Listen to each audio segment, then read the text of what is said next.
Lietuvos didžiosios kunigaikštystės pilys.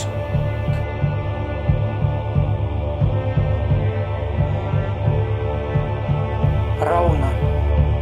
Raunos pilis buvo pastatyta 1262 metais, valdant Rygos arkivyskupui Albertui II Siurcheriui. Ji buvo vadinama Ronenburg. Pilyje buvo viena pirmųjų bibliotekų Latvijoje. Siekdami saugoti savo knygas, arkivyskupai vertingus rankraščius laikė ne Rygoje, o Kokenhauzeno ir Ronenburgo pilyse.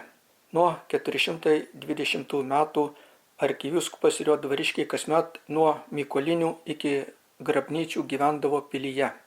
8-mečio pabaigoje įtampa tarp arkivyskupijos ir Livonijos ordino vėl paaštrėjo.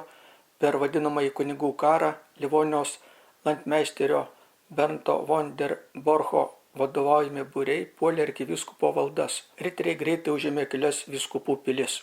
Naujasis arkivyskupas Mykolas Hildebrandas buvo priverstas padaryti didelių nuolaidų, kad 484 metais pagaliau atgautų savo valdas. 16 amžiuje valdant arkivyskupui Jasperui Lindei, Raunos įtvirtinimai buvo sustiprinti galingais apvaliais bokštais, galinčiais atlaikyti apgulties artilerijos ugnį. Jis užsakė rengti visų Rygos arkivyskupų portretų galeriją Raunoje.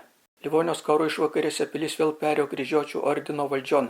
Didelio masto Ivano IV Rūščiojo kariuomenės įsiveržimas lėmė siaubingą šiaurės Livonijos nuniokojimą.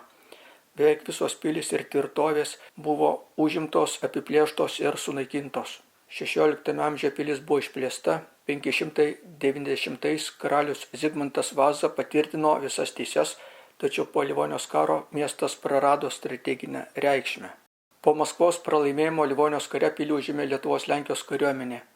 Vendeno pilis buvo laikoma svarbesnė, dėl to Rauno prarado savo buvusią reikšmę ir niekada nebuvo atkurta.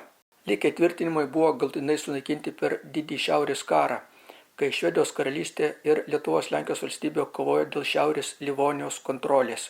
Po Didžiojo Šiaurės karo Livonijos žemės tapo Rusijos imperijos dalimi. Nuo to laiko tvirtovė virto griuvėsiais. Didžiąją dalį senųjų mūro pastatų vietos gyventojai naudojo kaip statybinės medžiagas, todėl iš išorinių sienų ir bokštų žiedo beveik nieko neliko. 919 metais Rauna buvo smarkiai apgadinta per nepriklausomybės karo mūšius tarp Estijos ir Latvijos kariuomenės bei Landesvero. 2008 metais vienas iš bokštų buvo iš dalies restauruotas, o iš ilgojo Kaspero bokšto išlikę tik 7 metrų skersmens pamatai. Ką širdį nešioju, Lietuva, duonelė kasdieninė ir vedly nelengvame kely, džiaugsme, skausme gelintis krūtinė. Ir saulėtekio pirmasis spindulį, ir dangau, toks giedras ir toks aukštas, mano upė neįsenkanti gili, ir saulėlydžio tarytum auksas, paskutinis šiltas spindulį. Tau viską, ką širdį nešioju, ką savo žemėje radau lig šioliai, kaip šventą auką leisk padėt prie kojų. Pranas Raščius.